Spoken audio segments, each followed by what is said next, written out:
The motion picture you are about to see was filmed by 4 teams of cameramen in more than 120 locations around the world.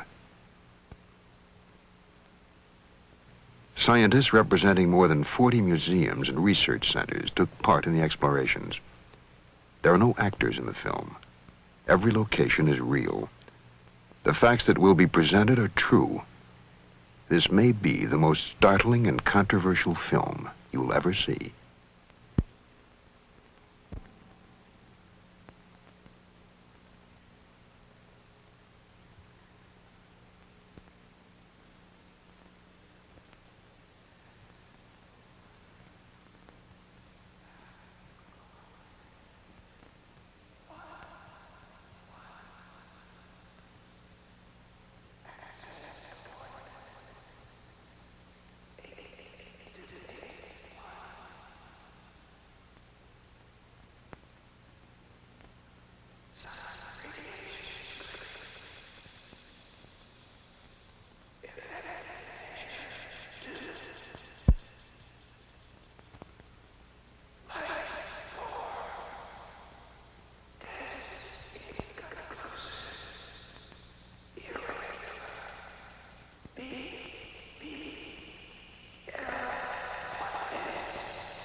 They have been to Earth and left their mark in many ways, in many places.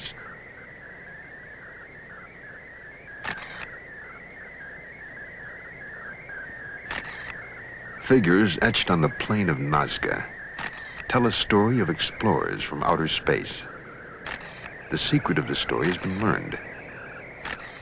The visitors have been here. They have been described in many ways by many men, from primitive drawings to detailed histories, since the beginning of man's stay on Earth until this day. In the Andean mountains of South America, on the deserts of Egypt, in the temples of India, on islands in the Caribbean, the evidence is clear.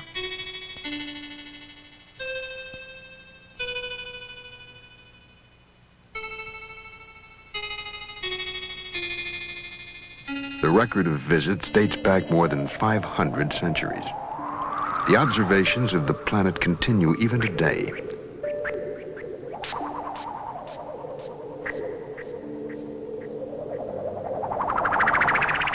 Monuments to the visitors that were created thousands of years ago have been found. They are tributes to the gifts brought from outer space.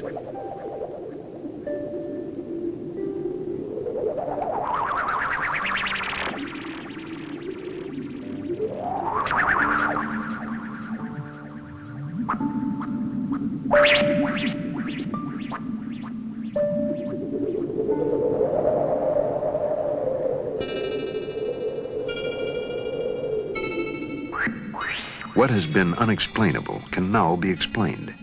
The brief glimpses of visitors provide a clue to their purpose and the reason for their coming.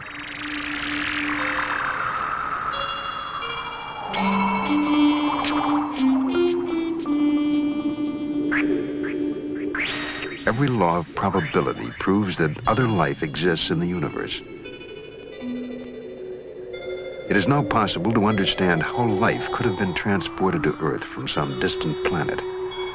It is now possible to understand how we are connected to outer space.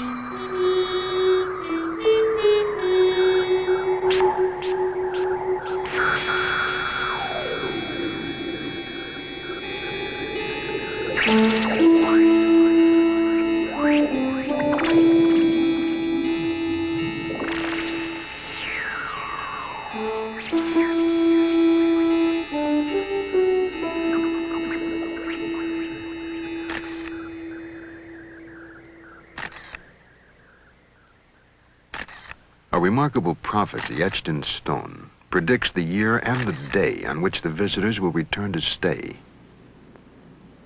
Will we be prepared for the moment that is soon to come?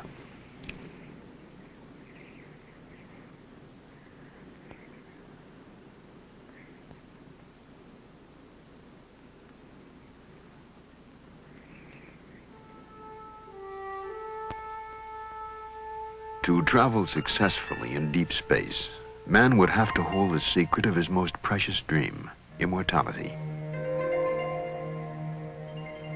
Distances are so vast that the spark of life must burn for eons to assure the successful transport of life from one galaxy to another.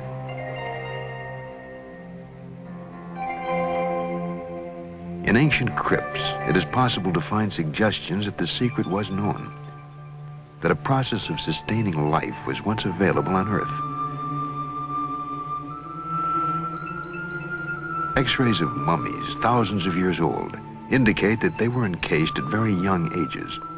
Most were no more than 20 years old.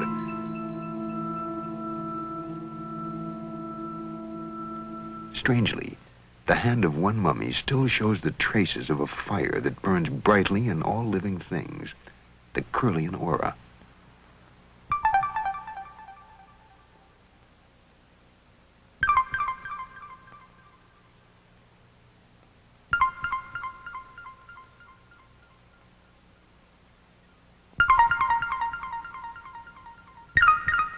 You were witnessing the strange, as yet unexplained event called the Kirlian effect.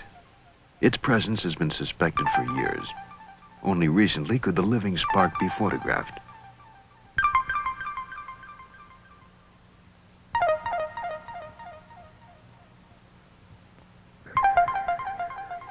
Fingertips and all living things generate a dynamic, constantly changing aura that sometimes sparks and leaps like a flame. How it works is something we simply do not know. At UCLA, Dr. Thelma Moss explores the strange world of Kirlian photography. Let's say that there are about 6 different words that we can describe for this effect, depending on who you are. If you are a conventional physicist, you will call it a corona discharge. And that means it's an electrical emanation caused by the current and the voltage going through the object. Some people who are more inclined to the occult or to the mystical will call it an aura, and they will compare, for example, in famous paintings, whether it's of Buddha or Jesus or Mohammed or anywhere around the world, there are these auras that are circling around the head, and they would like to believe that what we are photographing with this electrical photography is a representation of that, something invisible to the eye, but which exists in and around the body. That's another word. Then if you want to be sort of non-committal, as I prefer to be, I would call it an emanation or some outpouring of an energetic thing. The Russians call this energetic thing by a technical name, bioplasma. Fairly dim. Do you want more? Her laboratory is a sealed, light-proof chamber where the mysterious force can actually be seen. Triggered by an electrical current, the flaming halos that burst from objects exposed to the Kirlian effect will be captured on high-speed film. An ancient marine creature that died 450 million years ago displays the residue of an ancient life force. Oh, look at that. Isn't that fantastic?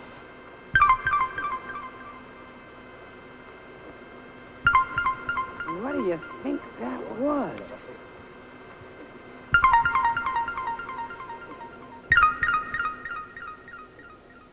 Okay, here's a very healthy and vigorous plant, and I am going to take a leaf from it, and what I'm going to do here is cut off one good, healthy section of it like that. And when I do, I'm going to place it on the glass electrode here so that you can see very clearly where the leaf has been cut. Is that good for you, Clark, for framing? Okay. Now, when we turn on the Kirlian apparatus, I think, hopefully, that we will see in outline the part of the leaf that has been cut away. We call that the phantom leaf effect.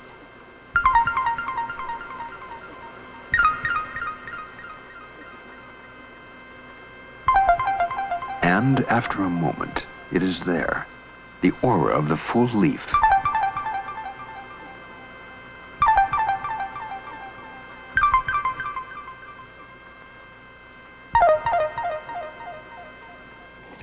Okay, Arlene and Fred, would you step over on each side of that glass plate? put your fingers on the back. I'm going to turn the power source on. Get very close to each other, but not touching. Very good. Now, do you feel that? Okay, fine. Does that feel comfortable for you? Good. Now, would you lean across to each other and start kissing? And please make it a passionate embrace, okay? With these any hands? Yes, sure. Use hands. Use anything you can. Go to it. Fine. I think you can work up a little more enthusiasm. It looks to me as though maybe Arlene is having a little more fun than Fred. Can you get more into it, Fred?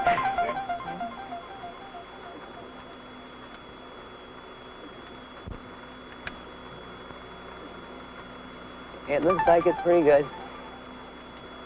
You can have any kind of fantasies you like.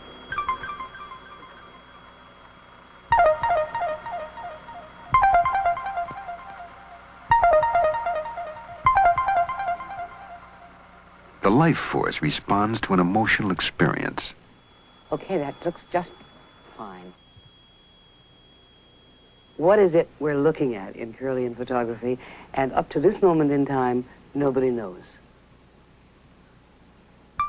Whatever is seen in Kirlian is seemingly immortal and possibly universal.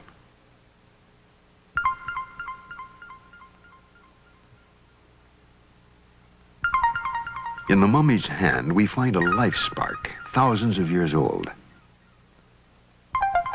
The mummification techniques developed by the Egyptians preserved the bodies of their royal dead for more than 4,000 years. But even that is but an eye blink of time when immortality is considered.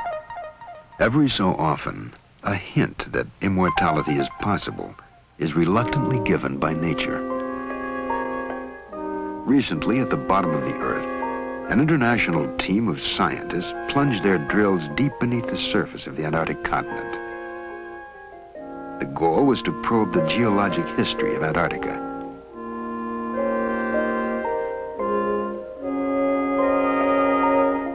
420 feet beneath the surface of McMurdo Station, Dr. Roy Cameron touched immortality.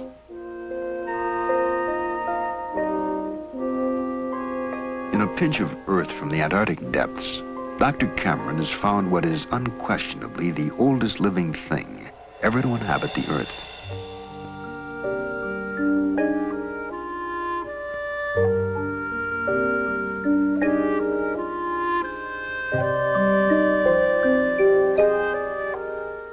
After spending millennia freeze-dried in the cold rocks of Antarctica, a colony of bacteria have reawakened in the warmth of the laboratory.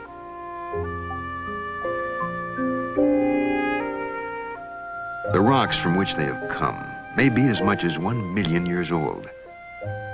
The ancient bacteria, never before seen by man, are once again growing and reproducing, 1 million years after they first came into existence. Immortality is possible.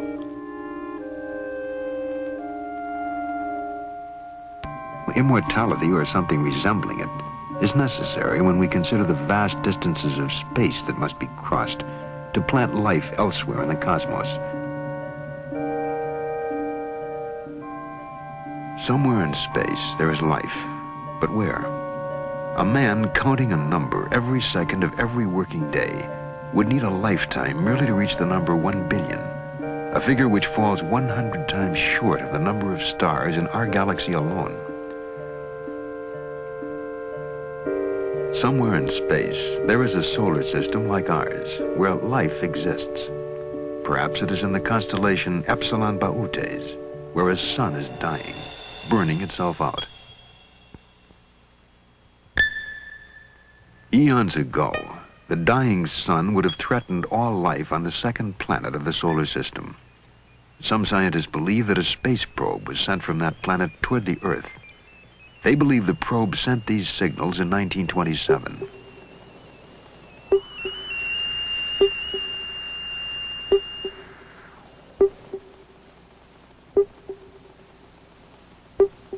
Duncan Lunan of the British Interplanetary Society has interpreted the signals as a message from the space probe, a message from a dying planet in Epsilon Bautes. Duncan Lunan. What occurred to me was that the stars are spaced at random in the sky, therefore the coordinates of a star map, expressed numerically, would be a random series of numbers. There are 7 dots in the barrier, and there are 6 dots on the right-hand side here.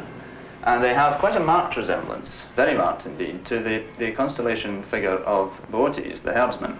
These short lines of intense, rapidly repeated echoes appear to be of the nature of clues, as it were, to the interpretation of the panelling. It's like these sort of children's puzzles where you join up the dots and you make a shape, so that you could sort of take it like this. It start here. We come from Epsilon Boötis, which is a double star, and then we have this interesting sort of swallow-like shape here, and it says, or seems to say, we live on the 6th planet of 7. Now, 2 signals later, we get an absolutely explicit statement in another scale figure that they came from the 2nd planet to the 6th. They've got a whacking great arrow pointing from the 2nd planet to the 6th with a sun dot at the front end of it. The sun, in other words, it says the sun pushed us from the 2nd planet to the 6th. And just in case we haven't got the point, it's repeated in exactly the same way 2 signals later. The signals are the only known message from space. In the sequence of sounds, Duncan Lunan has found a specific message of a population moving from the 2nd planet to the 6th in Epsilon Boötes. And then where? Perhaps to Earth. The signals are an SOS to the universe. In this situation, the inhabitants of the planetary system would find themselves in real danger. Their own planet would get hotter. In time, all the planets would get very hot. They would have, in other words, to perfect first interplanetary and then interstellar travel in order to get away from the sun. So the probe then came to the Earth. It came to the solar system. It located the Earth. It came into orbit around the Earth, and it began looking for signals, intelligence signals from Earth that would indicate the presence of intelligence. If Duncan Lunan's interpretation of the signals is correct, a space probe is now traveling in our solar system, monitoring life on Earth. It may already have been seen by American astronauts. Gemini 7 here, Houston 98. Loud and clear. 7, go ahead. Bogey at 10 o'clock high. This is Houston. Say again, 7. So we have a bogey at 10 o'clock high. Roger. Gemini Control here again. The reference in that conversation was bogey. It was Borman who reported sighting the bogey. This is Gemini Control Houston at 4 hours, 24 minutes into the flight. Bogey is the code word for an unidentified aircraft. But a bogey in space is almost beyond belief. Or is it?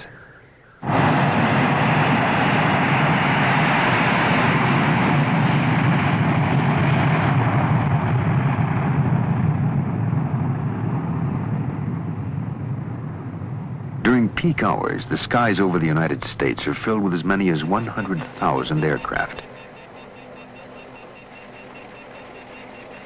They are watched continuously by the best trained, most skilled radar operators in all the world. To them, UFOs are a daily occurrence. NORAD, the North American Defense Command, for example, reports 800 UFOs on radar every month. Most, of course, are eventually explained, but not all. Almost 400 sightings are still carried on the books as unidentified flying objects.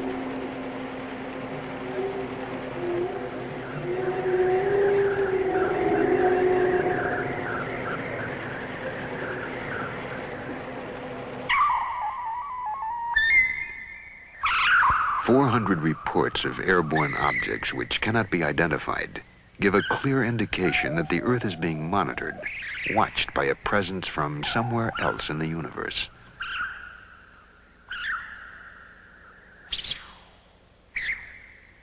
To an incoming space probe, the solar system is unknown territory that must be charted and searched for evidence of life.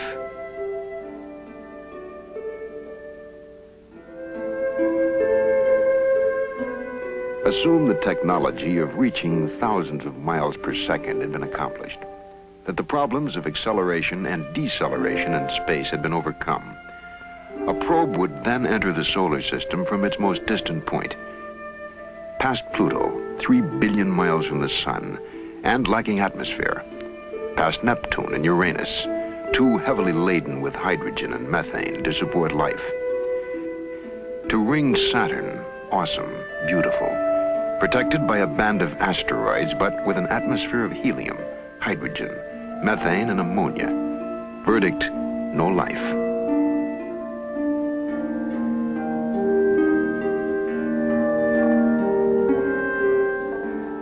Ahead on the journey lie the most probable planets where life might be sustained.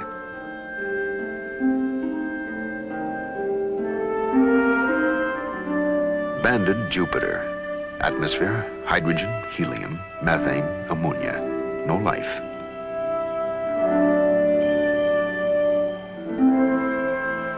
Mars.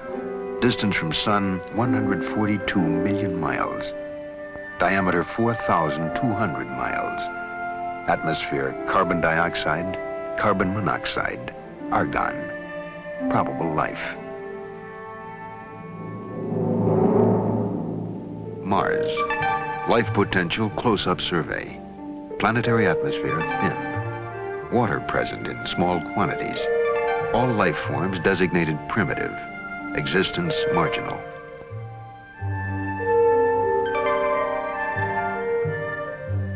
No life form on Mars is capable of sending electronic signals into space.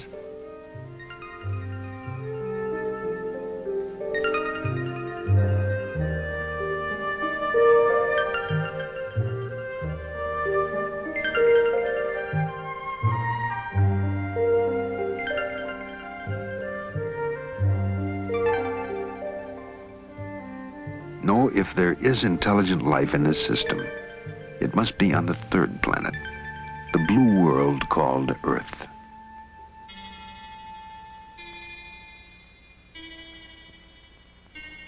The moon is a perfect vantage point from which to study the Earth. Only 250,000 miles away, the explorers could keep a close watch on the blue planet. The moon is now familiar territory after 6 successful manned landings. But our detailed knowledge is limited to 6 specific locations. Each has told us something new, something we did not know before. The moon is different from the Earth, and clearly was not torn from it, as many scientists once thought.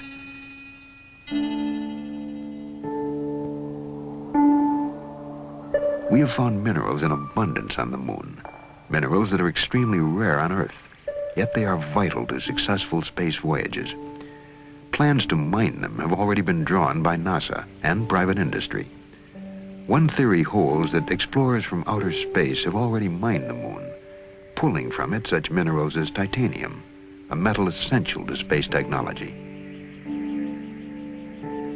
It is unfortunate that we can no longer afford to explore the lunar surface, for it is just barely possible that somewhere on the moon are the traces of previous explorers.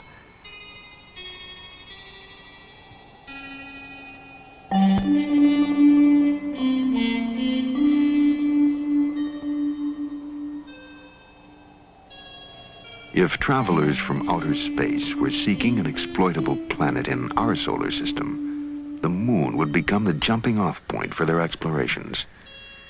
There are those who believe it has already happened. Duncan Lunan.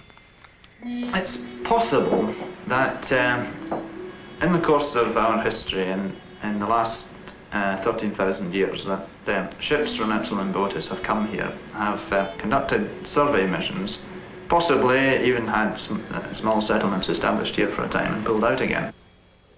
We have evidence that a landing was made in the Andes near a lake called Titicaca. From the shore, the outline of Titicaca has no pattern.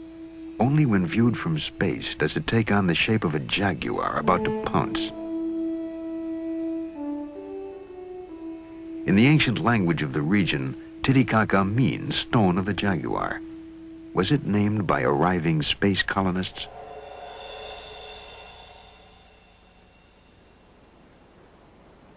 An arid mesa called the Altiplano fringes Lake Titicaca.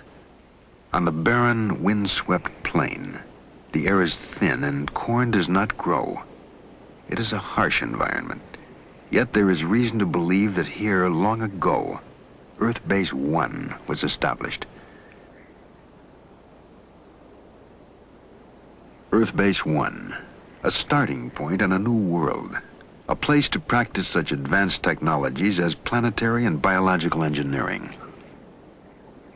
Most of the traces of Earth Base 1 have been obliterated. The Inca who dominated this part of the world erased the histories of the regions they conquered. But in the mounds, rubble, and broken walls of an Andean plain lie the ruins of a once great city. Called Tiwanaku, it stands mysterious and unexpected at 13,000 feet above sea level. It might have housed the most advanced civilization of ancient times. Long before the Inca arrival, Tiwanaku was a reality. And the question arises, how much did the Inca take away in plunder, and how much in technology? The Inca did not build Tiwanaku, nor did the ancestors of Indians who now live on this desolate mountain plain. Despite years of study and analysis, scientists are still unable to date these ruins. Estimates of its age range from 1,200 to 15,000 years old. But 15,000 years ago, man was still using flint tools and had not yet developed agriculture. The monolith tells its own story of Earth Base 1. In 1927, the carvings were interpreted as an account of the Earth's original capture of the moon. The theory was dismissed as nonsense. But at the close of the Apollo program, there has emerged a similar theory that the moon has wandered through our solar system only to be captured by the Earth.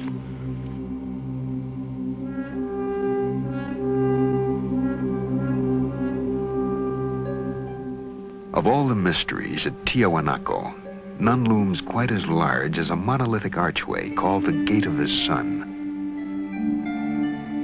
Cut from a single block of andesite, it weighs at least tons. No one knows how it was transported or what tools were used to carve the mysterious figures that run across its face. For the carefully chiseled lines depict birds that never flew in the skies above the Earth. A record in stone that we cannot read, except for one intriguing feature, the eyes, which form a part of still another creature. Figures barely discernible, but nonetheless familiar to us as space-helmeted astronauts. No less mysterious are the eyes of the god atop the arch. 2 tears are deeply etched into his cheeks. And no one can say why the sun god of Tiwanaku weeps. And so it stands, a brooding, mysterious ruin atop a desolate mountain plateau, 13,000 feet in the air. Was it built by those who came to make a new home of planet Earth?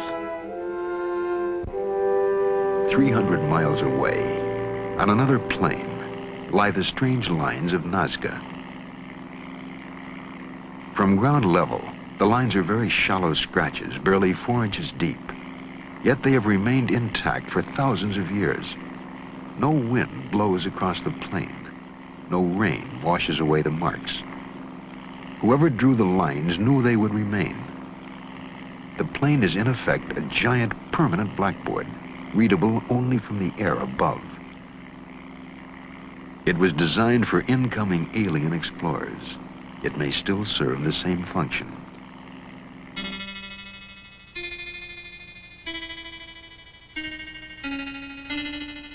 April 15th, 1966. A television cameraman filming a commercial in a helicopter saw and filmed something that has still not been explained.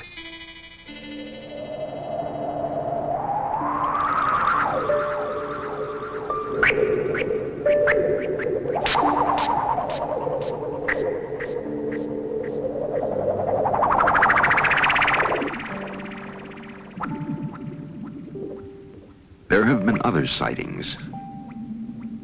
April 2nd, 1966. A Melbourne, Australia businessman photographed an object hovering in the sky.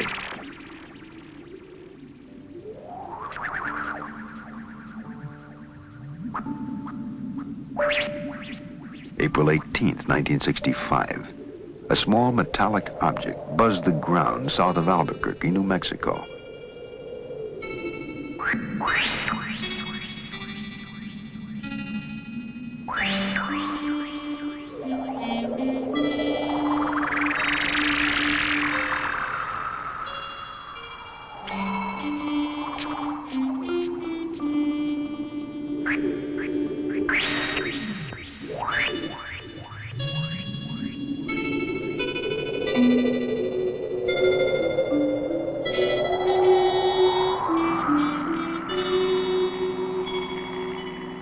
The lines at Nazca are only 4 inches deep, and yet they remain unblurred by the passage of 2,200 years.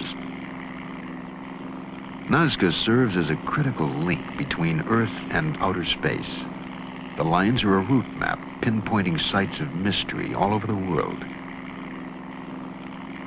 One line pointing east leads to a remarkable unexplained artifact 300 miles away.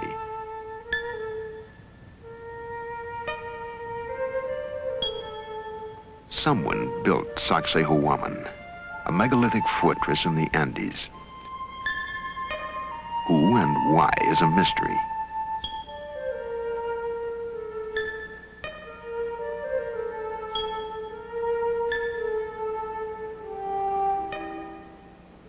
At one point, the Inca used Sacsayhuaman as a base.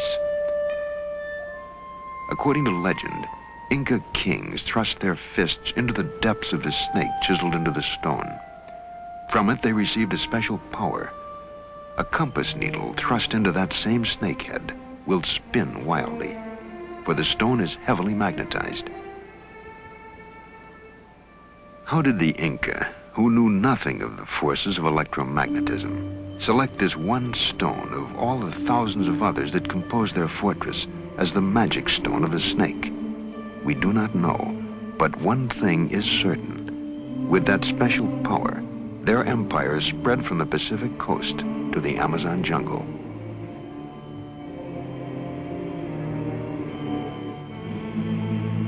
The Inca knew nothing of the wheel, and yet their roads are still in use today. They had no alphabet, yet we are asked to believe they developed an engineering technology that built structures such as this. Or did they? Were they creators or inheritors of a civilization transplanted to the Andes from somewhere else?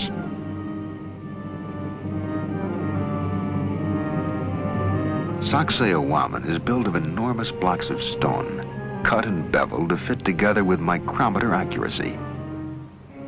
No one has even a clue as to how these blocks, some weighing more than 100 tons, were quarried, shaped, transported, and set into place.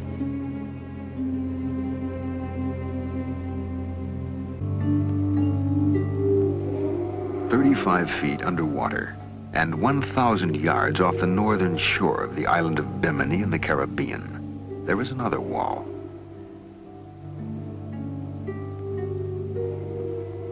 There is absolutely no indication of who might have built it, but the huge blocks bear a striking resemblance to the masonry of the Incas.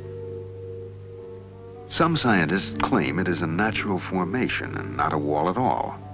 But if ocean currents cut the stones in the sea bottom, did they also cut them at right angles to each other?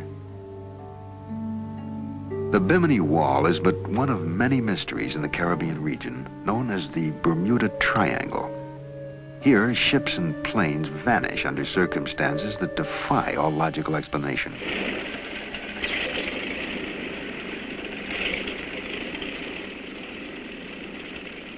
Just after the close of World War II, in December 1945, 5 Navy fighter planes vanished without a trace, leaving a mystery that remains unanswered today. Their disappearance has been the subject of a 25-year investigation by magazine reporter Art Ford. Well, a routine naval air patrol took off from the Fort Lauderdale Naval Air Station. 5 planes 14 crew members, 5 different radios. After the planes were in the air a few hours, they vanished. 5 radios did not give a coherent reason why they vanished. The men were never seen again.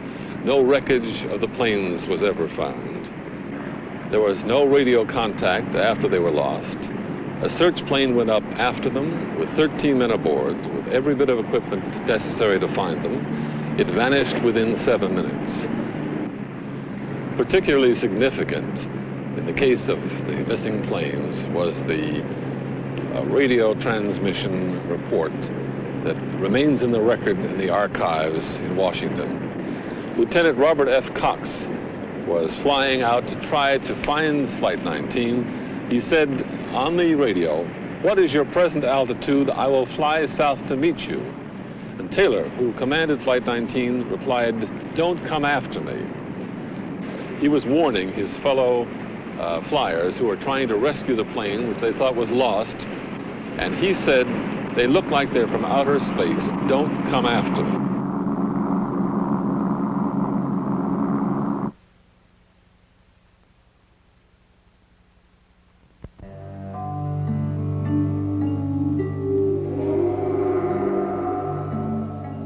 On March 5th, 1918, the USS Cyclops entered the Bermuda Triangle.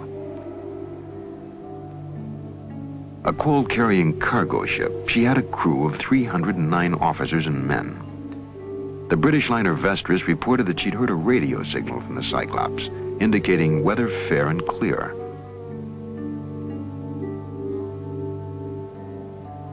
The Cyclops was never seen or heard from again. No trace was ever found. 10 years later, in 1928, the liner Vestris also disappeared without a trace. Proteus, the sister ship of Cyclops, disappeared in the Bermuda Triangle between November 23rd and December 10th, 1941. She was carrying a cargo of bauxite. Like Cyclops, no trace was ever found.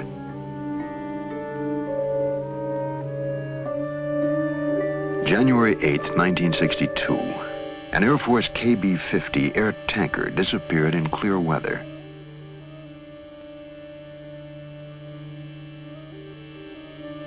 No trace of the plane or its 8 crewmen has ever been found. More than 100 ships and airplanes have been lost in the Bermuda Triangle, taking with them 1,000 lives. There is no explanation for the disappearances that have taken place in clear weather and calm seas. Is this the corridor to outer space? Did the first colonists plant a homing device, a navigational aid, under these waters? A beacon for spacecraft to home in on that somehow interferes with our own navigational devices. January 16th, 1958. An Air Force officer aboard the Brazilian ship Almirante Saldanha sighted a flying disc that hovered over the water for 30 seconds and then sped off.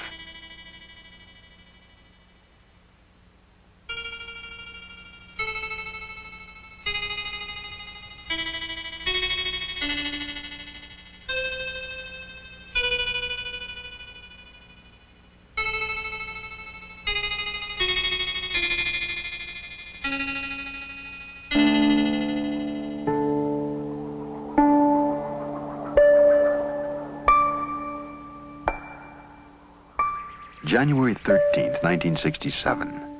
A UFO was photographed as it dove and climbed above the Louisiana bayous.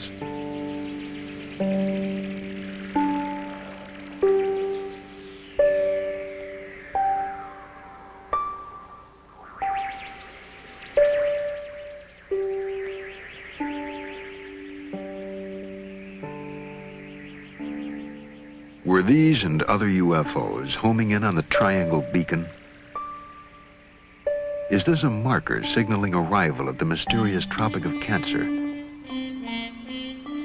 It is a line that circles the globe, touching in turn all of the places where a colony planted on Earth might have taken root. India, Egypt, the Canary Islands, the Bermuda Triangle, and finally, the Yucatan Peninsula.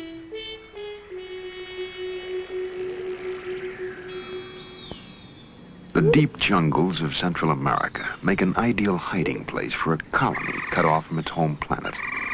To this day, the steaming, malaria-ridden lowlands of the Yucatan Peninsula remain largely unexplored. Yet this is the home of the most mysterious people on Earth, the Mayans.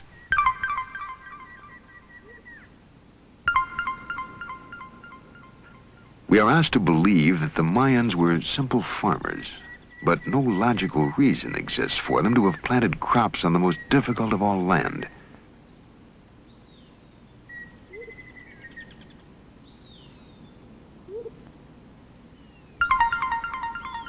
No, the Mayans came here not to farm, but to hide. No records tell where they come from. No evidence explains where they have gone. Only citadels like Uxmal stand to remind us of a people markedly different from any other race on Earth. A brilliant civilization grew and flourished in absolute isolation, seeming fearful of contact with other people on Earth. Priests were the repository of all Mayan knowledge. They alone possessed a secret language, distinct from that used by the rest of the people, a language they brought from somewhere else and jealously preserved. There are many other indications that they are not of the Earth. We know of their advancements. They developed mathematics to a high art. They invented the figure 0.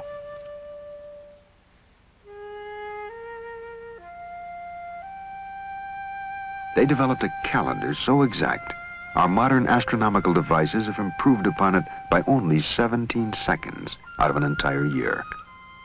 They also had a calendar which accurately measured a 260-day year, obviously not a year on Earth. Perhaps it is a year on the planet from which they came.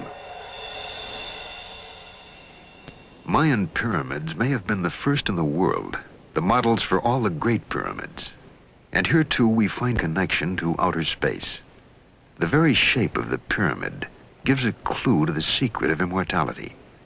An enterprising young physicist, Dr. Patrick Flanagan, interprets the link. Strange things that happen inside the pyramid, but no one was able to pinpoint what these forces were. And my research for the last 3 years has been on pinpointing these forces and discovering what the effect is. I've discovered that the pyramid is sort of a cosmic greenhouse. By this, we know that the pyramid shape is designed to intercept certain cosmic energies from cosmic particles, in the same way that a greenhouse is designed so that the sun's rays will enter the greenhouse at a right angle in order to effect maximum transfer of infrared energy into the interior of the greenhouse. The walls of the pyramid are designed for maximum transfer of this energy, bioplasmic energy or biocosmic energy, whatever you want to call it, and certain phenomena occur in the pyramid. Grains of wheat found inside the Great Pyramid in containers or in the floor, 5,000 years old, sprouted immediately. Also, my own research indicates that for instance, plants such as mung bean sprouts mummified in the pyramid are capable of growing after they have been dehydrated. So this indicates that the pyramid energy phenomena maintains the actual life forces within the organism. Beyond the possibility of immortality inherent in the pyramids of the Maya, it is possible that they inspired the sudden, unexplainable leaps made by other ancient civilizations. They may have shared their highly advanced knowledge of astronomy with others, for example, the Babylonians. We have found cuneiform tablets that mark the phases of Venus, the 4 moons of Jupiter, and the satellites of Saturn. None of these bodies or events can be seen without a telescope, a device invented 3,000 years after the tablets were carved. The knowledge must have come from outer space.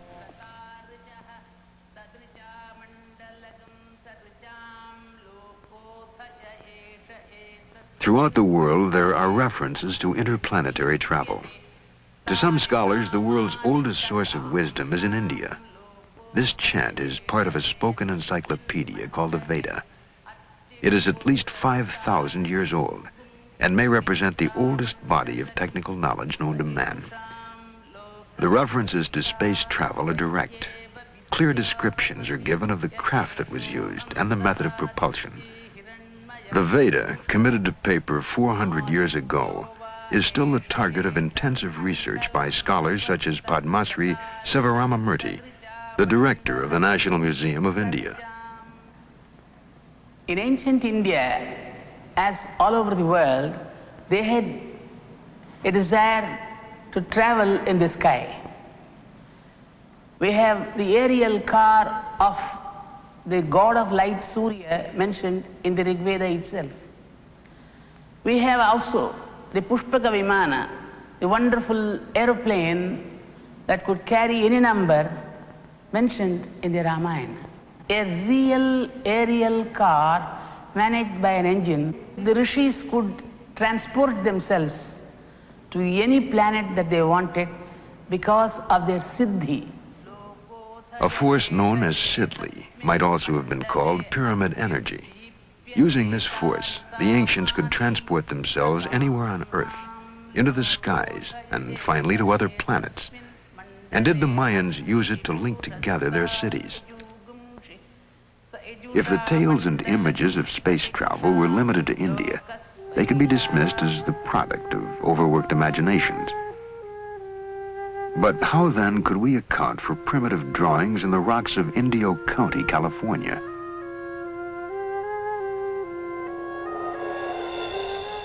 In the 20th century, we accept the existence of spacecraft. What event could possibly have inspired this 14,000-year-old drawing of a spaceship landing on the Earth? On a rocky plain in the Andes called Toro Muerto, hundreds of petroglyphs depict the same scene.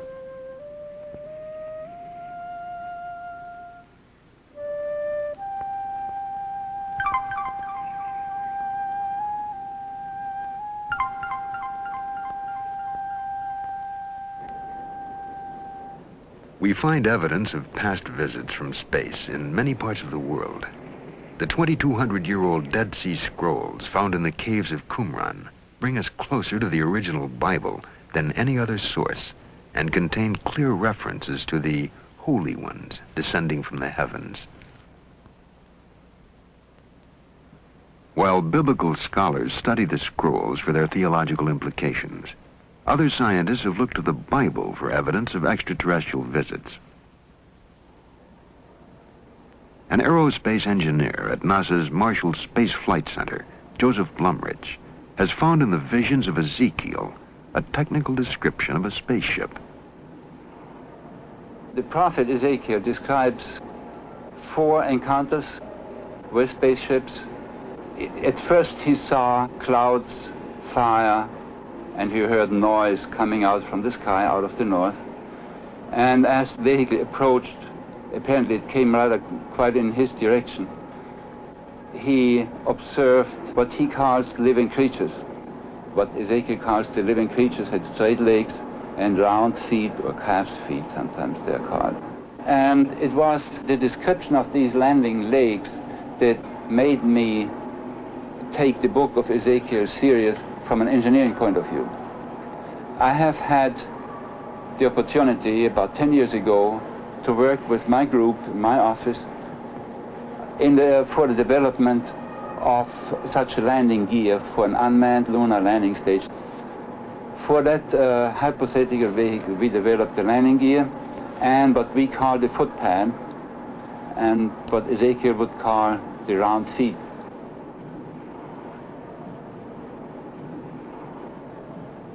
Translating Ezekiel into engineering terms, Mr. Blumrich had these artist sketches made of a landing vehicle supported by 4 helicopter units. One of the interesting examples of Ezekiel's ability to observe and to describe are the faces he sees on these living creatures. What they actually are is quite interesting. Some helicopters, and particularly in this case this one, needs protection, just some hood around to protect them against dust or weather and so on. They may have the distinct appearance of faces.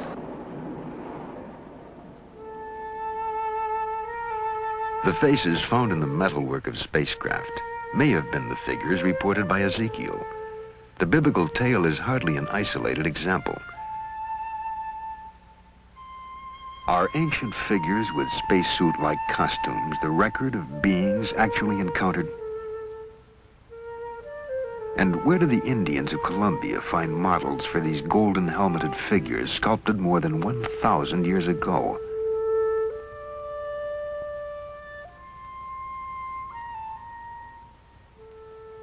The same people molded these golden objects, which look startlingly like a modern delta-wing jet fighter plane.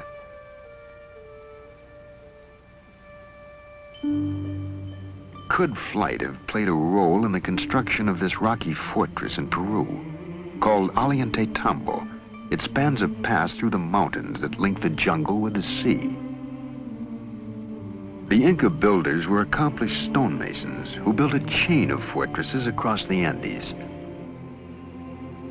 But nowhere is there an explanation for the technology used to carry enormous pink slabs, each one more than 60 tons, from this mountain where they were quarried, and then 10,000 feet up the face of Ollantaytambo. What else but flight could account for raising the stones to the mountaintop?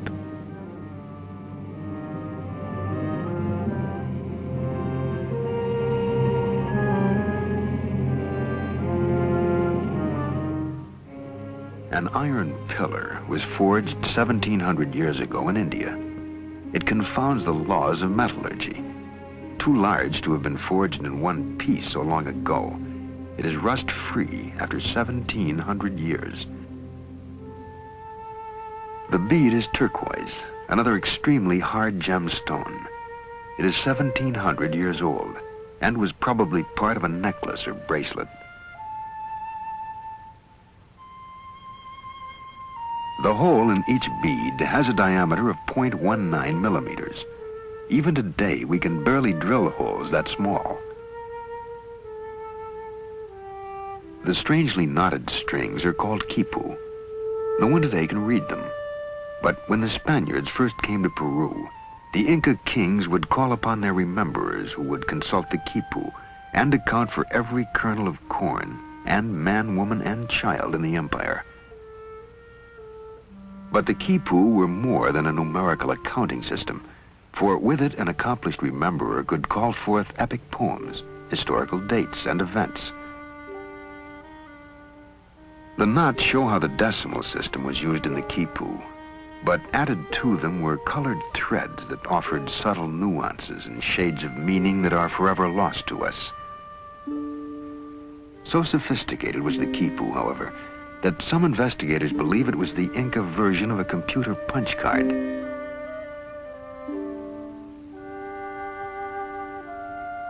An enormous crystal was placed in a Mochica grave more than 1,500 years ago. It is among the hardest of all minerals, yet it was cut, polished, and shaped by a technology that theoretically could not have existed at that time.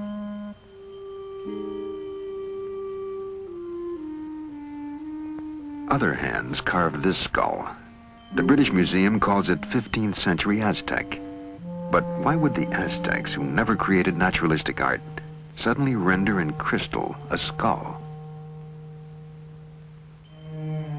It is possible that the Mayan jungle strongholds provided the knowledge that advanced the civilization of all of the people on Earth. No matter where we look, we find evidence of their influence.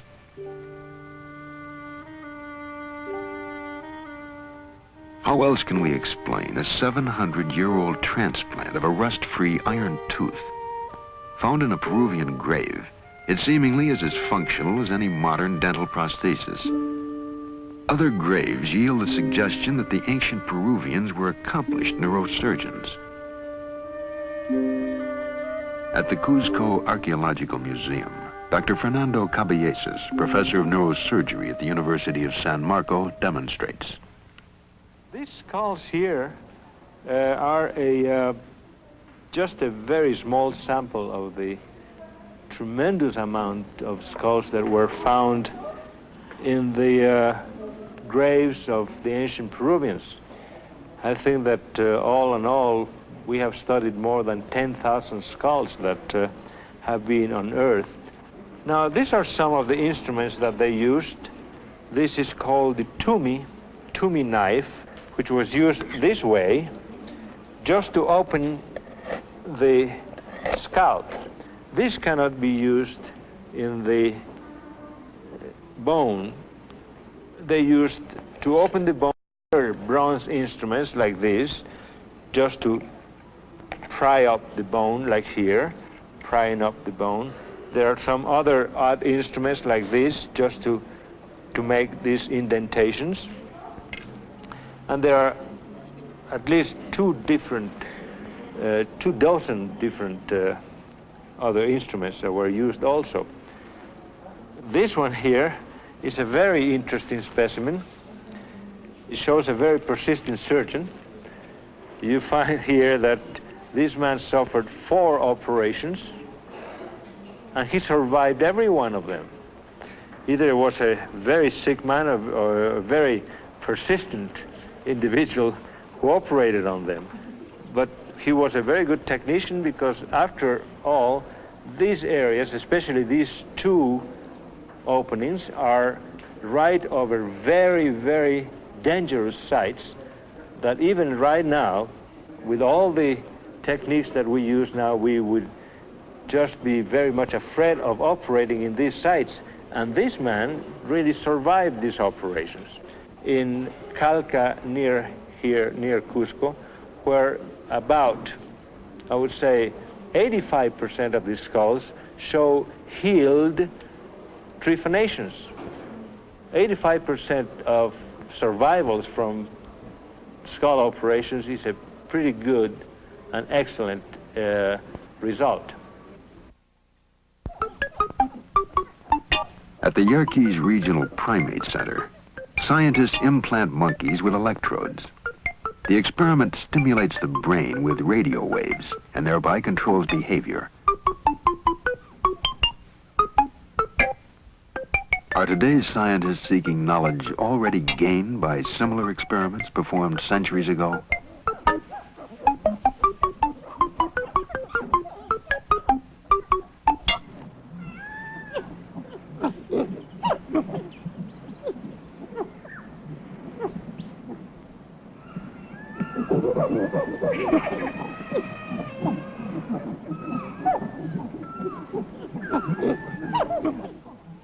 The monkey house of any zoo provides us with a great deal of fun. But occasionally our laughter is accompanied by an uncomfortable feeling. We're not too different from the apes. With them we share common blood groups, a similar anatomy, and perhaps 1 billion or more years ago, a common ancestor.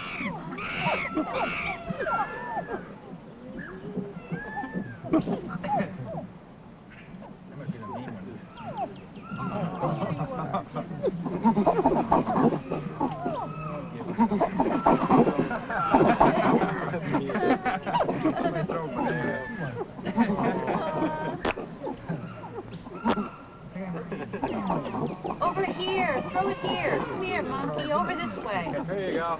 Throw it here, throw it here. Hey, over this way, come on. Sometime in the distant past, the links between man and ape were snapped by an event that forever changed the course of our evolution. But no one knows exactly what took place.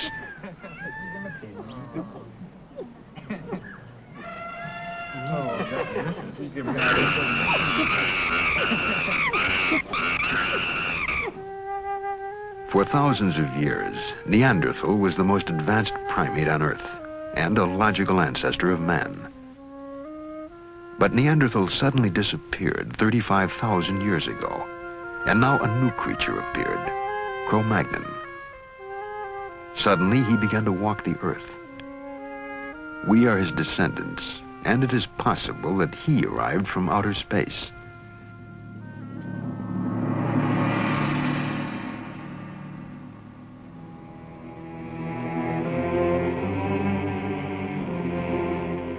Could evidence of Cro-Magnon's arrival be found at Tiwanaku at Earth Base 1? On the walls are heads, giving to an ancient temple the same feeling as a modern-day anthropological museum.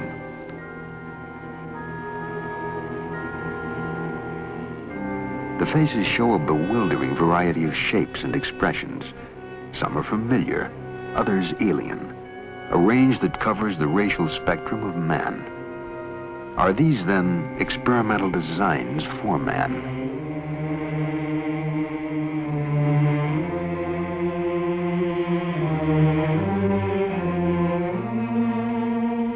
How could life have been transported to Earth from outer space? Certainly in a universe 13 billion years old, there was time enough for uncounted species to rise, create civilizations, and scatter them across the universe, reaching even the small, out-of-the-way planet called Earth.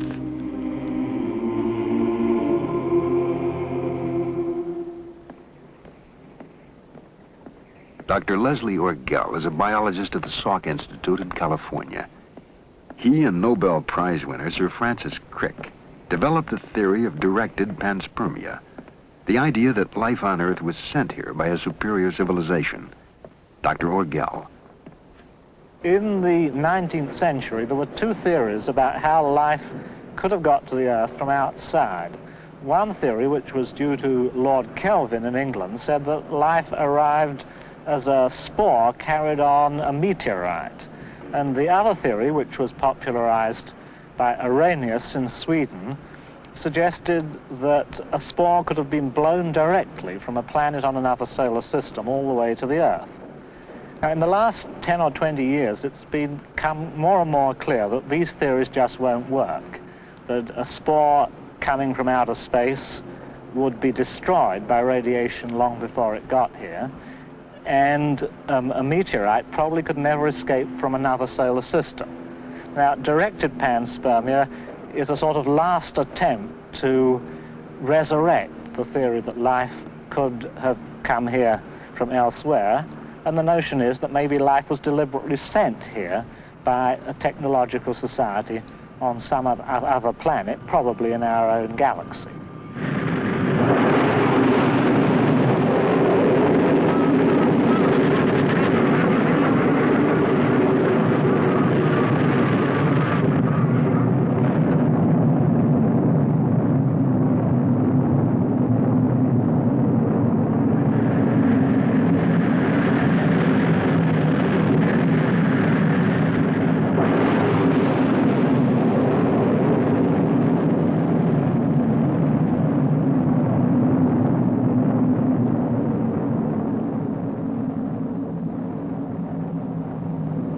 Earth Base 1, spaceships would have to spend hundreds of years in flight. To transport and sustain life over such an extended time, space-traveling civilization would have to ship an entire colony of men across a galaxy in suspended animation. Did it happen in the past? Was this the secret of early space travelers? We now know how it might have been done.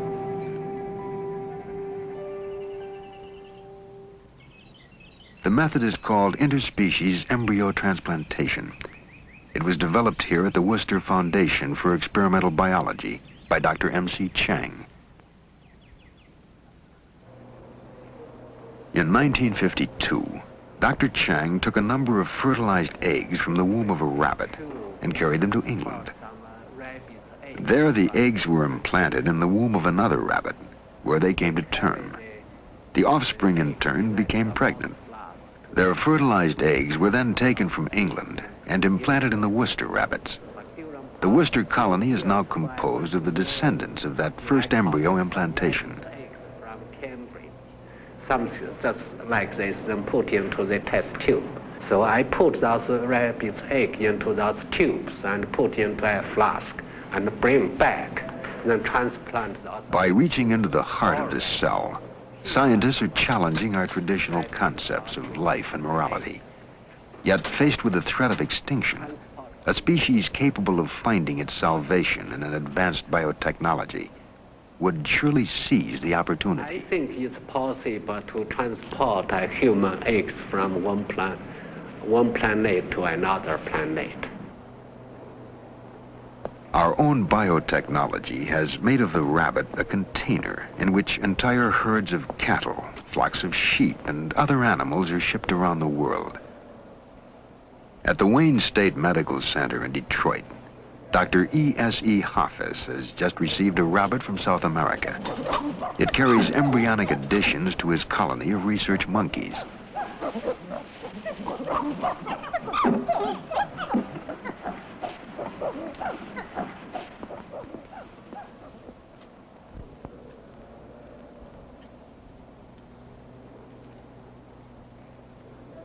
The idea of embryo transfer is to obtain large number of embryos from one species and ship them to another part of the world in an easy species like the rabbit.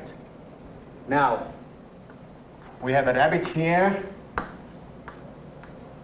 and we'll have 200 embryos of monkeys in them, in this one rabbit.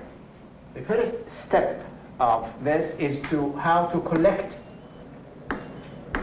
the embryo. This requires surgery.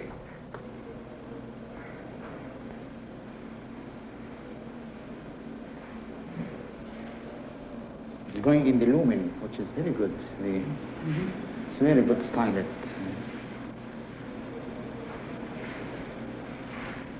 Then examination of the embryo under the microscope.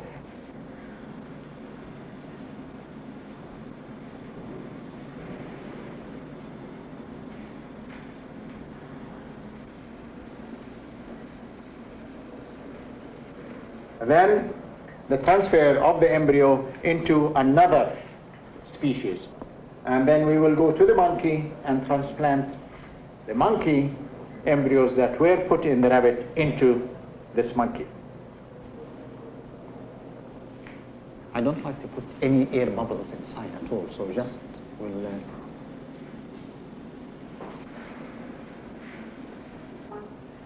And I think this is ready to go to the colony.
A colony of cells lives in the bottle. The red fluid in which they float is their food. Tissue cultures such as this have supported colonies of the same cells for more than 50 years. In the same manner, a colony of fertilized human eggs or embryos might be kept alive during the long journey between the stars. Periodically, several embryos would be implanted into female crew members, be born, grow, and take their place in the crew, caring for the embryo colony that would one day be planted on a new world, light years from their home planet. In just such a fashion, a rocket might have crossed the reaches of open space and brought to Earth an embryonic colony destined to become the ancestors of men.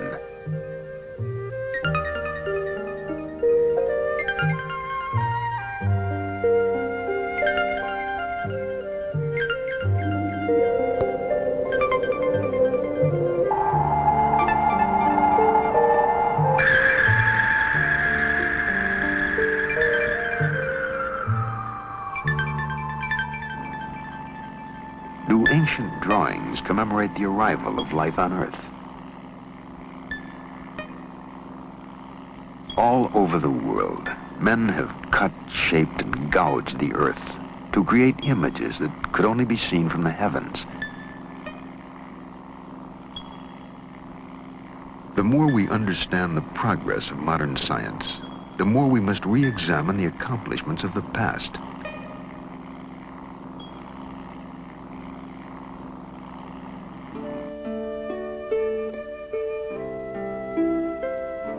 The ancient Egyptians built an incredible complex of temples that were in reality astronomical observatories. The temple of Amun-Ra, the sun god and creator, is aligned so that its axis points directly to the sun at the moment of the midwinter solstice.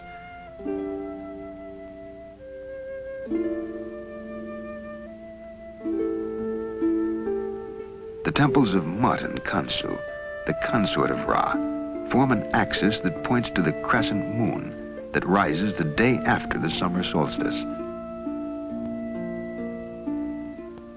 Egyptian astronomy was both practical and spiritual, for it allowed them to predict the annual flooding of the Nile and thus know when to plant their crops. But more important, the temple lines could be followed directly to the sun, the source of immortality. To the ancient Egyptians, death was but a doorway that led from a life of insignificance to eternal life. And so the Egyptian pharaohs crossed from Karnak on the east bank of the Nile, where the living dwelled, to the west bank, where they entered the city of the dead. Once within the city of the dead, the pharaoh was prepared for a journey into space.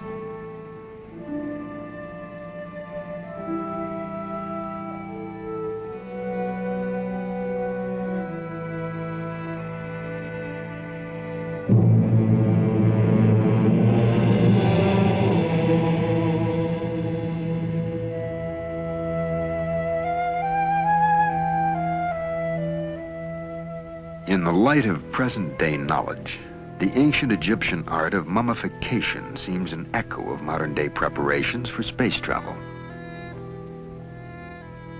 The Egyptians believed that two spirits remained with a man after death. The second spirit, the Ba, was the space traveler.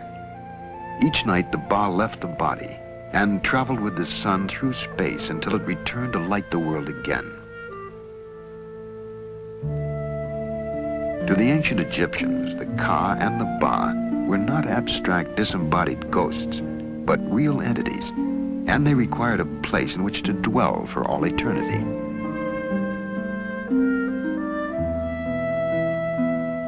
The burial tombs of the pharaohs were therefore far more elaborate and more richly decorated than any of the palaces in which they reigned during life.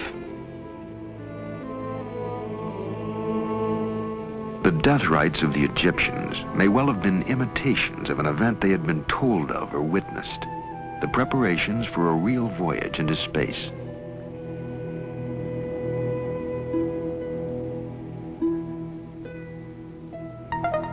The pyramids were more than mere tombs for the dead. The Great Pyramid of Cheops is an almanac that measures the days of the year, the circumference of the earth, and the distance to the sun. The Egyptian pyramids have been studied by many scientists, but the great breakthroughs have been made by physicist Patrick Flanagan. His studies have shown the peculiar function of the pyramid and its relationship to immortality. It's very possible that the Great Pyramid of Giza was constructed by a race of scientists having far superior knowledge to our own. The fact that the Great Pyramid is level over an area of 14 acres within 1/2 of an inch and is the world's most accurately aligned building to true north, and the fact that it incorporates higher mathematics in its very design, indicate that a superior race designed the Great Pyramid. Now, when we ask why, is there a possibility, for instance, that the Great Pyramid is some kind of space beacon? Well, this may be very possible, that the Great Pyramid is some kind of beacon, homing beacon for spaceships. This possibility exists due to the fact that even with our most powerful radio telescopes, we have been unable to detect any kind of communications going on in outer space, and yet UFO sightings indicate that there is activity in outer space. Therefore, the UFOs must be using another form of energy to communicate by, and it's very possible that the energy phenomena associated with the pyramid is the energy used for communications by UFOs. It's very possible that pyramid energy could be used to preserve tissues over extended period of time, such as on long space travel, or for preserving tissues for cloning purposes, for future cell regeneration.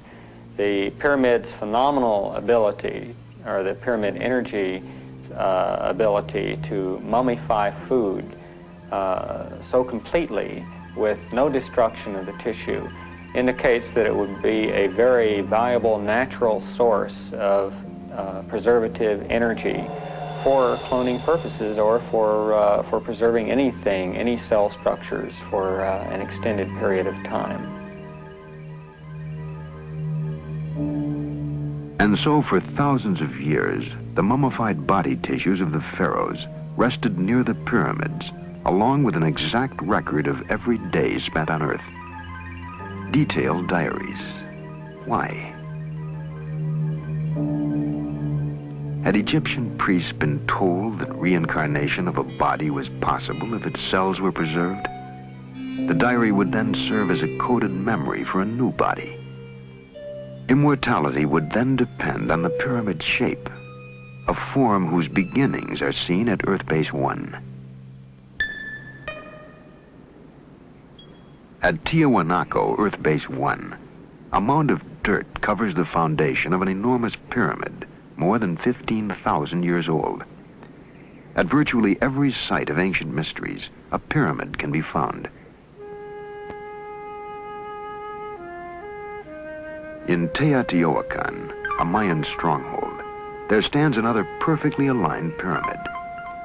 More than a storehouse of mathematical data, it concentrates biocosmic energy, a force that the Mayans may have used to create infinite life. Today's science is just beginning to understand how it can be utilized.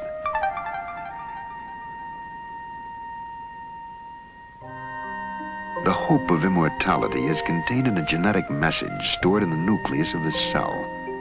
When the cell divides, that message, coded in chemical units within the genes, is transmitted to each of the new daughter cells. So long as that message is stored within the cell, it remains alive, and so too does the possibility of immortality.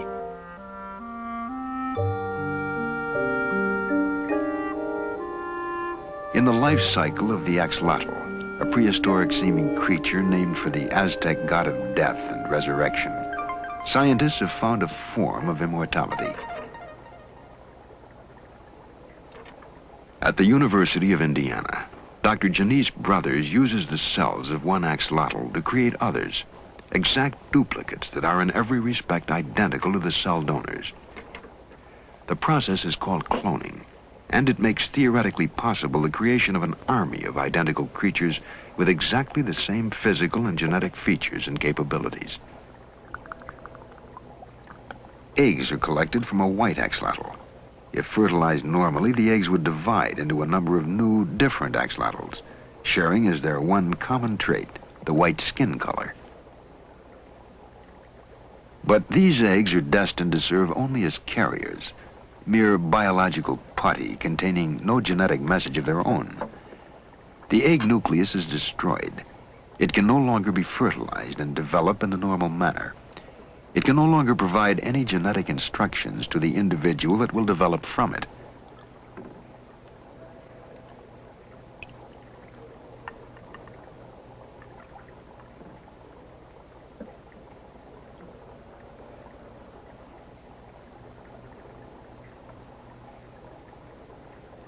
A spotted axolotl embryo becomes the cell donor.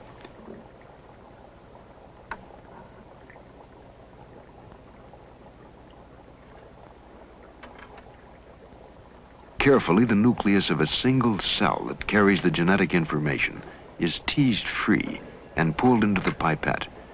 It'll provide all the instructions needed to create a new individual.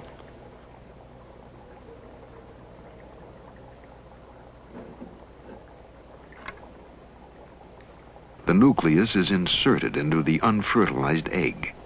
One by one, cells from the same embryo can be implanted in host eggs. The results will be clones, a total replica of the creature from which the cell has been taken.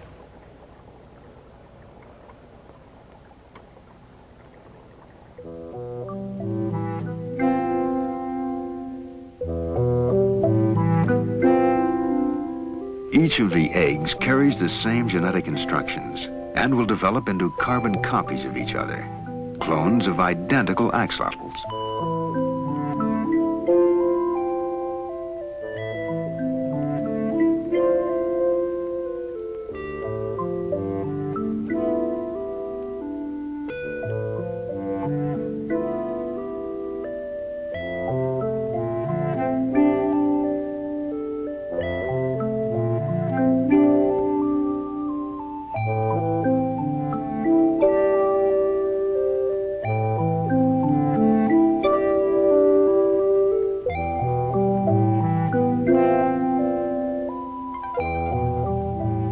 Virgin births have brought forth identical spot-by-spot copies of a single parent, a uniform set of clones.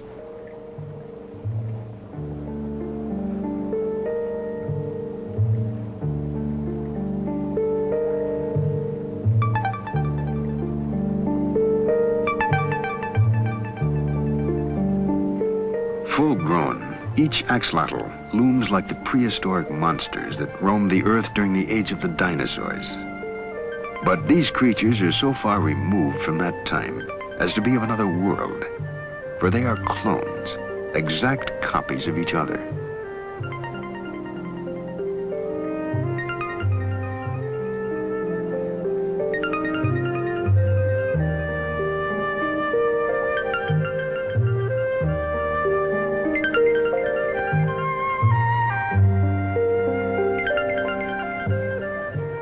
Scientists like Dr. Brothers are opposed to cloning human beings, for cloning creates a rigid mold that will stabilize one form, and that runs counter to the design of human creation and evolution.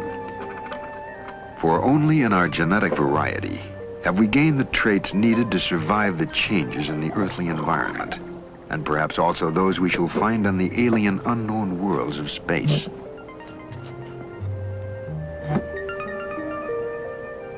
The clone is a biological wonder that may one day enable us to reproduce exact copies of animals and plants needed to perform as yet unknown tasks in an uncertain future.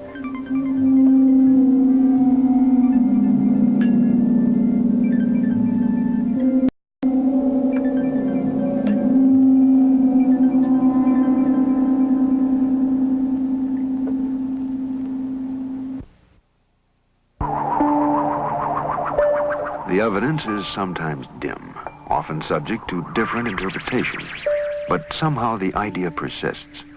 The Earth has been visited before and will be again.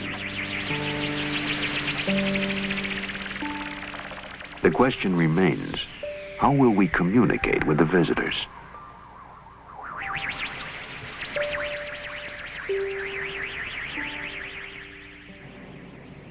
At the Yerkes Primate Center in Atlanta, Georgia, experiments are underway at this very moment to answer that question.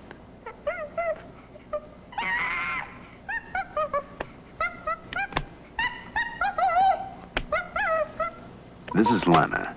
She lives in a plastic cage with a computer.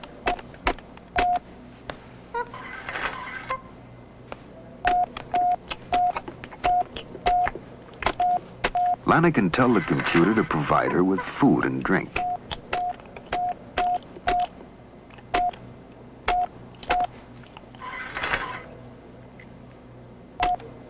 The symbols are abstract, not pictures of real objects. And by using them, Lana is in reality using language as well as any human being. To get beyond the confines of her plastic-walled world, Lana tells the computer to open the window.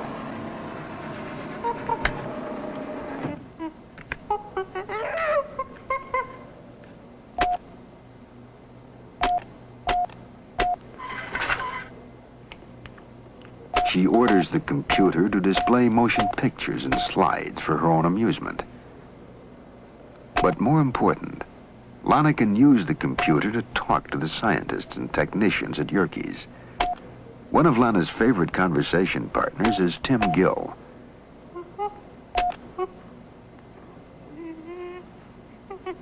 Tim has a computer panel just outside Lana's room. They talk to each other through the computer.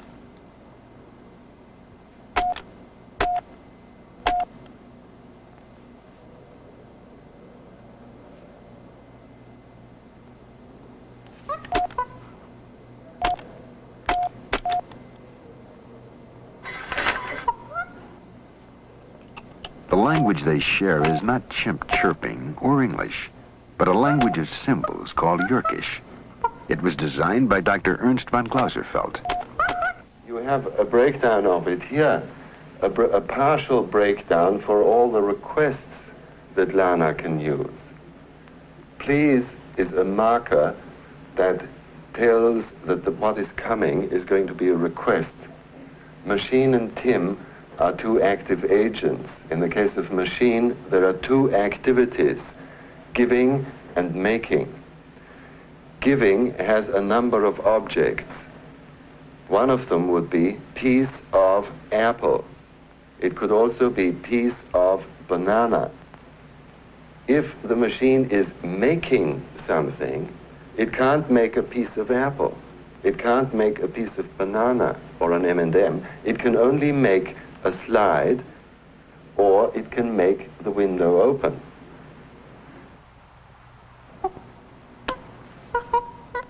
Lana forms perfect sentences that communicate specific ideas. She has language in common with Tim. The experiment is not as sterile as it looks. Tim and Lana have developed a close relationship. Can Tim visit Lana, he asks.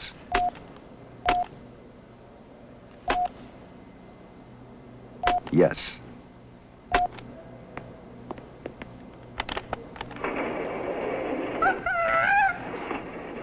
Much of Tim and Lana's friendship is based upon proper social behavior.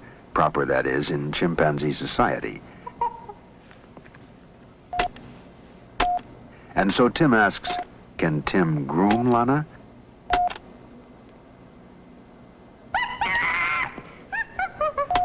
Yes.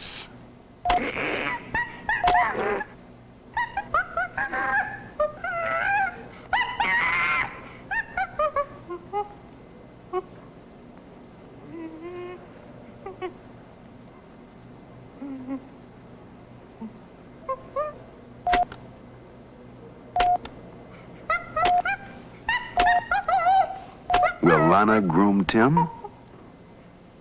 Of course.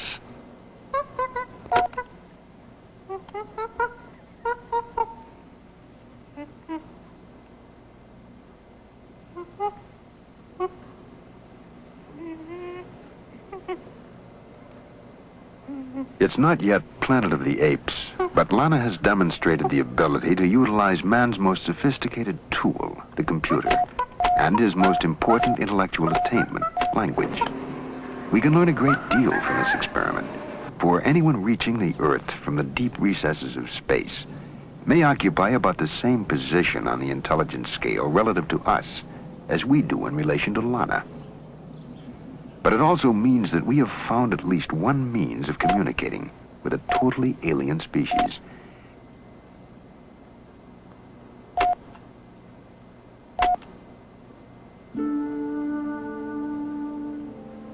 A language of symbols carved thousands of years ago is still being deciphered.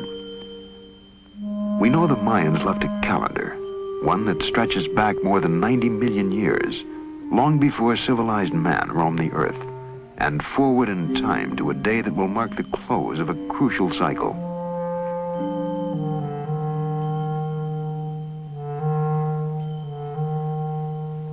An inscription tells us that the modern period will end December 24th, 2011 AD. We may presume that they were computing the length of a space voyage and marking the exact date of return. They may return to seek the fate of the colony left on Earth. Perhaps at Uxmal they will find answers we have never been able to divine. This was one of the last bastions of Mayan society, and here a carving is found unlike any other in Mayan lore. Clearly a skull and crossed bones. According to legend, it is the death house, and nearby is another structure marked by a procession of turtles, the Mayan symbol for a long life. Did the final experiments at cloning take place here, near the Great Pyramid of Uxmal? December 24th, Christmas Eve, 2011 AD. On that day, they may return to seek the fate of the colony left on Earth. Perhaps they will settle in the jungle of Uxmal, where, according to legend, Mayan priests talk to their gods through a black, shiny, glass-like rock, an ancient description of a television receiver. We know now how they transported the colony to Earth and what they might have left behind. We have only to learn why they are coming back.